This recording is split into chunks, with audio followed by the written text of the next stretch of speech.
Well, hello, beautiful people. Welcome back to my channel. It's your girl, Mansa, on your screen again. And today, I have a very simple and delicious key lime pound cake with a very simple lime glaze. Guys, this is perfect for St. Patrick's Day. So without wasting much of your time, let's get right into today's video, guys.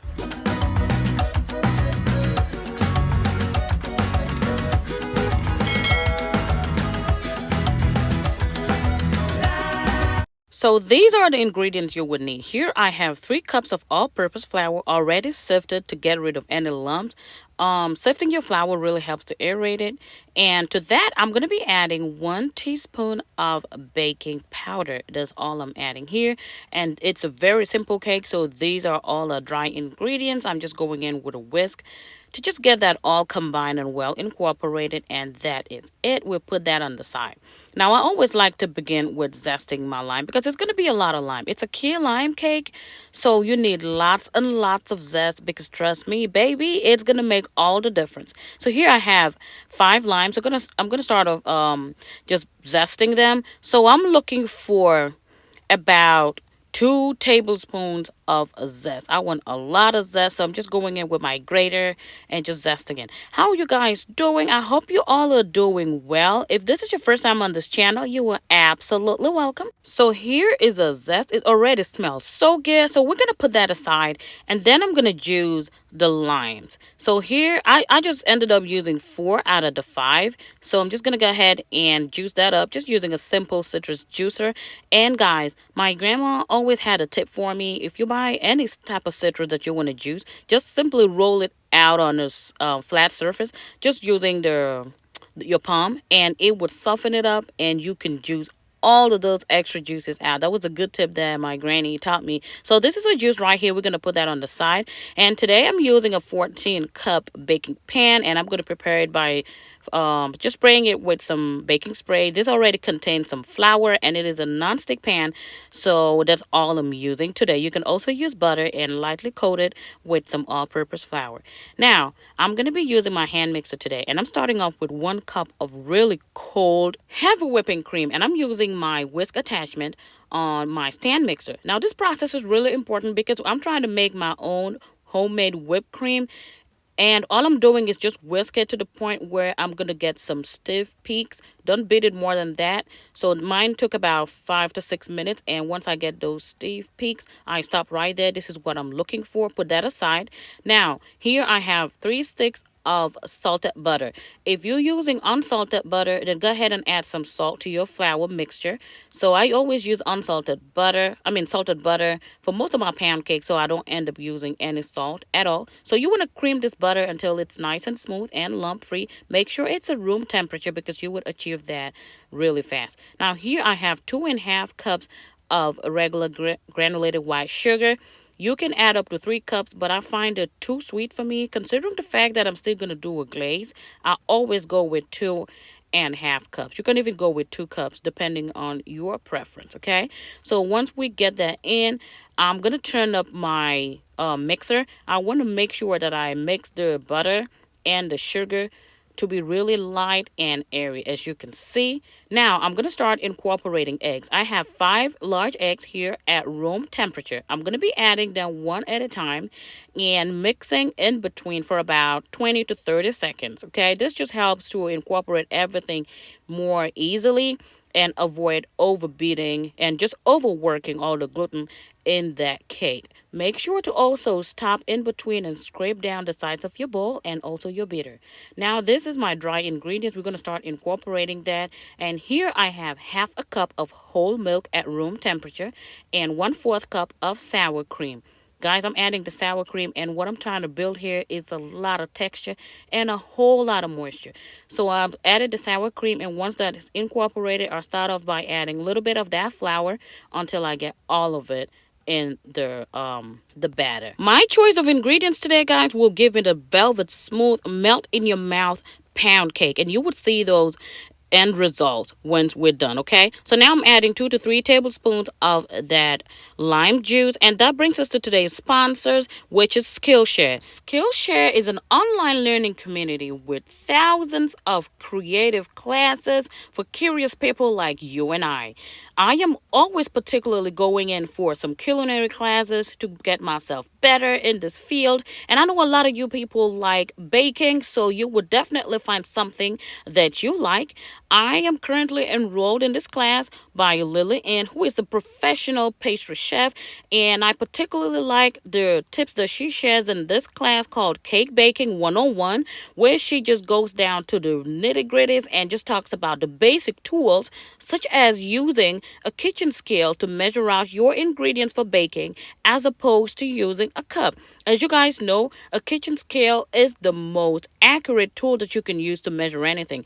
A lot of cups are just made different, and as a beginner, it is just easier for you to follow by just measuring out your ingredients using a scale. She also talks about using something as simple as a whisk to make a really nice glaze, which is what I'm going to be doing today in my video. So I know you guys would definitely find something that you would like. And I have good news for you. I have a link in my description box, and the first 1,000 people to click on that link will get 1 month free trial of Skillshare. Thank you, Skillshare, for sponsoring this part of the video. Now back to our recipe. This is the last bit of that flour that I got left, so I'm adding that. And now I had only used 1/4 of the milk, so I'm using the other 1/4 together with some green food coloring and 1 teaspoon of vanilla extract. And I could not find any lime extract, so I'm using lemon. So just be creative, and you need 2 teaspoons of lime or lemon extract. I added all of that to that 1/4 cup of milk. So in total, it's still that half a cup of milk. I just used half at the beginning, and I'm using the other half right now. So you just want to fold that gently. And now it is time to add that homemade whipping cream. I know y'all be like, man, so what did you do with the whipping cream? Guys, this is the most important part. Please, as you do that, just simply fold at this point. Do not go in with your mixer or anything like that. I'm just going in with a spatula and folding. And y'all, I was getting my workout that day because this batter right here, it is not thick at all. It is really light and airy, as you can tell from the video. And you also want to add in your lime zest at this point. I lost my footage for that, so this is when I add the lime zest. I just simply like to fold it into the batter. So this is what it looks like, y'all. But man, my arms were hurting so bad. So gently just fold, because I want to keep the texture and just that foaminess from that batter, okay? Which is why I did this. Using heavy whipping cream like this in your cake is going to give you that melt in your mouth bomb texture. I really hope you guys get to try this key lime pound cake recipe and add it to your St. Patrick's Day menu if you're celebrating. So now here I'm just using the back of a spoon to smooth it out so that my cake can bake more evenly. And if you guys get to try any of my recipes, you can feel free to tag me in your pictures or videos on Instagram or Facebook. My links are always in my description box. So now you know how we do it. Pop it, drop it, and I'm baking at 325 degrees Fahrenheit for 70 to 80 minutes. Now in the meantime, I'm going to make a simple glaze. Here I have 2 cups of confectioner sugar, which is just regular powdered sugar. I've already sifted it to get rid of any lumps, and I'm just using a simple whisk today. Now here is a freshly squeezed lime juice that we made earlier, so I'm just adding some of that. This is a tablespoon.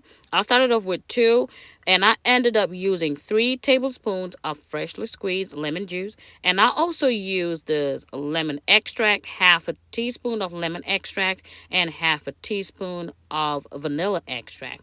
Again, just be creative. If you cannot find any lime extract, don't sweat it. We already have lots of lime flavors going on in this cake, so you can go ahead and use lemon extract, which is more readily available. But once you can get your hands on the lime extract, by all means go for it. So just mixing the lime juice and the sugar, and this is what it looks like. It is a good consistency. I want it to be nice and thick. And you guys, I went an extra step and added 1 teaspoon of fresh lime zest. This was the icing on the cake, like literally. It was so delicious. It just elevated the taste of that glaze. Now my cake is out of the oven. It had been baking at 325 degrees Fahrenheit for about 73 minutes. And here it is. A toothpick inserted in the middle came out dry. And guys, you want to let this cool down completely, okay? And now here it is. I have inverted it and let it cool down all the way to room temperature. And guys, is this not perfection? This is so beautiful, y'all. And here is a glaze moment of truth. I know this part is my best part. It is so satisfying to watch. So just simply pour that glaze all over. This is a nice thick but pourable glaze, and I just wanted to sit on the top and just drip naturally to the sides of this cake. I also let it harden up a little bit, so I just let it sit for about a few minutes, and this is what it looks like. It is so perfect, and look at how gently and just effortless we just cutting into that cake. Guys, let me tell you, this cake, you gotta try it. That texture, you can play with the flavors, do whatever you want, but just follow this technique. If you want that velvety smooth, look at that crumb.